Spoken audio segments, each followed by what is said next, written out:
Yung inutusan kaming pumunta ng May doon ate. Pag hindi pa alam. tayo lumabas, Oh, pag sige. hindi ka pa nagpakargo, palitan ko na lang kahit isa lang. Oh, sige. Yung sa Fre lang kami inutusan, kami punta ng Fre. Bakit dyan tayo dadaan, day? May Diyos na ako sa Pilipinas. Oh, ice na lang po.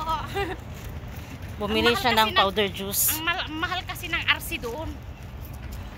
Alam magkano ito sa Pilipinas? Hindi ko lang alam. I-convert mo. Bumili kami ng bumili ako ng pangpasalubong. Siya po bumili ng pangpakargo. Juice.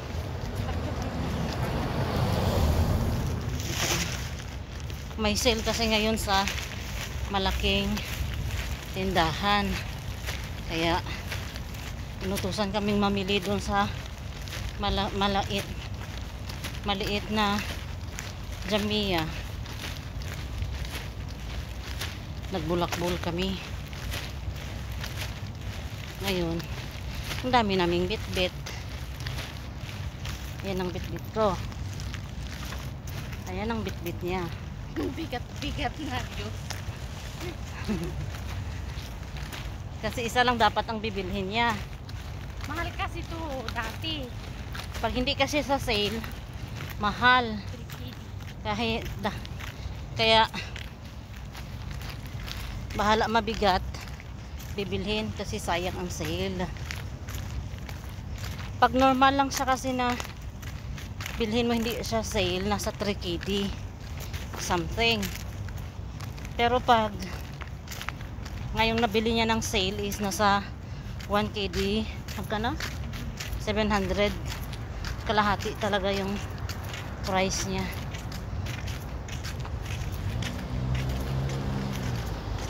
Hingal-hingal is life.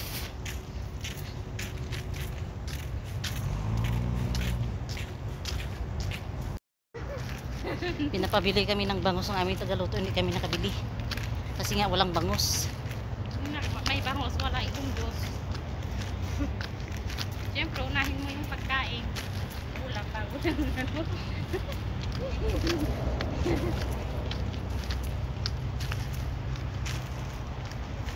Noon pa sana ako gustong bumili ng juice, pero sinabi kasi na lalo nakaka-UTI daw. UTI yun ka talaga pag hindi ka marunong mag-inom ng maraming tubig. Mag-anti ko nung bumibili sila ng juice. Pero magpaglintasan lang ka, diba? Sayang din kasi yung pagkakataon. Sale kasi. Ngayon, baka madaanan kami ng amo dito. Lakad is life pa.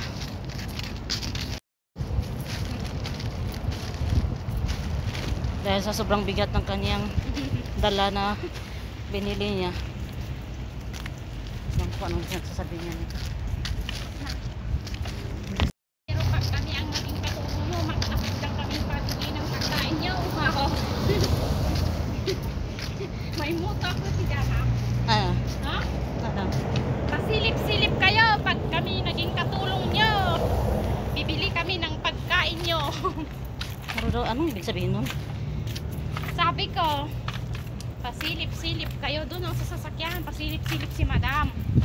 Pero pag kami naging katulong nyo, maglalahat kami. Bibili ng pagkain nyo. Ganun pala yun. Diba? Oo. Yung kasama mo na sa sobrang pagod, sobrang bigat na dala niya, kahit ano na lang yung sasabihin niya. Whatever you want. Andito kami dalang. Lapan kami tapos ipatang si Diyos. May kausap yung aking kasama. Ay, dadakil ngayon na Diyos. Mumadyaay. Ito yung aming lalakbayin. Parang naulan pa ng alikabok. O, diba? Ha? Tanggalin ka pa dito sa plastic ito? Hindi na. Hindi na. Pahinga muna kami dito. Salamat sa Diyos. Nagad tayo ata na eh. Kasama ko. Agoy. Ito na yun. Akbar na sila. Inumin na natin.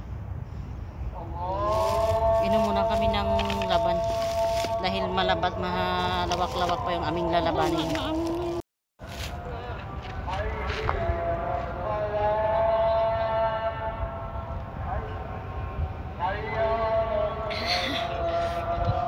Marites forever.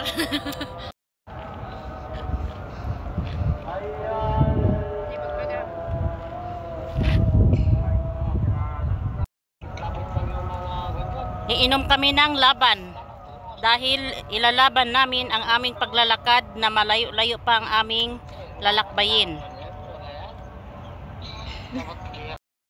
Ayan na. Dahil nakainom na kami ng aming laban, maglalakad na naman kami.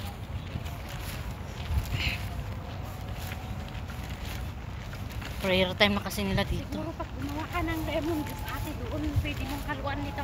Oo naman.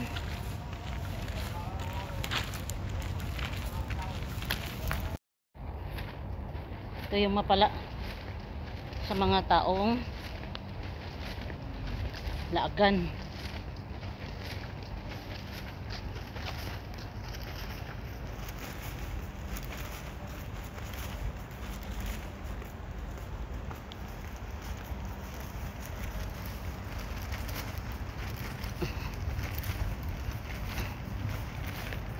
Anong oras tayo umalis? Alas 5 talaga, sharp.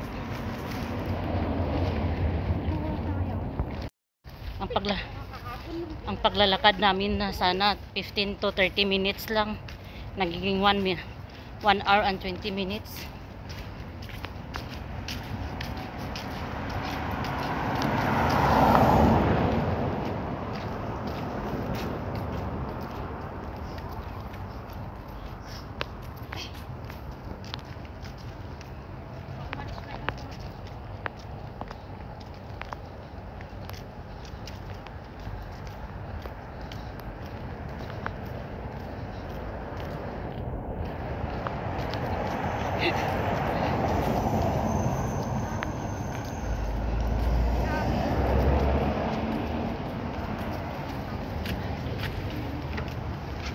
Ano, again?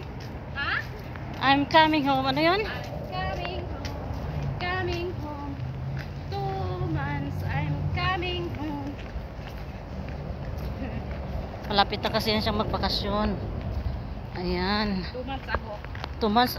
2 months more? 2 months ago. 2 months mo. Laki naman po. Baka ano yan? Yung car na pwedeng... Oo.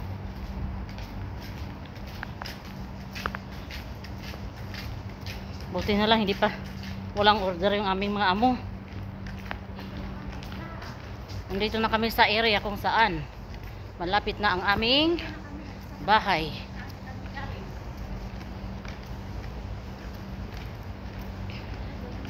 Pagpunta namin, wala pang mga ilaw sa daan. Pagbalik namin, may ilaw na ang aming dinadaanan. Ha? Bahay o kwarto?